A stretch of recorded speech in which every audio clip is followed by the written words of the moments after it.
In today's video, I'm going to teach you how to cancel an invoice in Zoho Books. If you find this video useful, be sure to like and subscribe, and let's get right into it.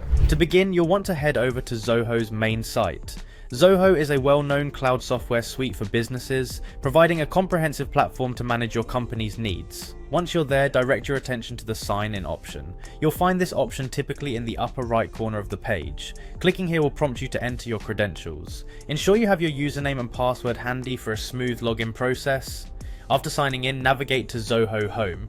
This is essentially the control panel for your Zoho applications and provides access to everything you need. Once you've reached the home page, look for the Invoices section. It's usually located under the menu of Zoho Books, which is specifically tailored for financial management.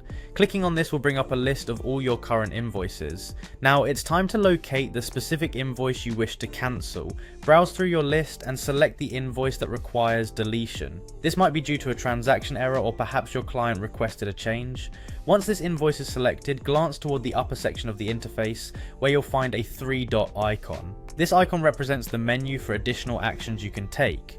Clicking on this will reveal more options. Within the drop-down menu, you'll see the delete option. By clicking on this, you are initiating the cancellation of your selected invoice. It's essential to ensure that this is the right action, as deleting an invoice will remove it from your records permanently. If you're certain, proceed by confirming the action. And there you have it. You've successfully cancelled an invoice in Zoho Books.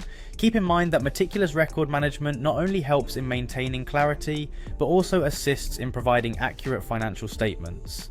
Anytime you encounter an issue with an invoice or a client request, you'll know exactly how to address it.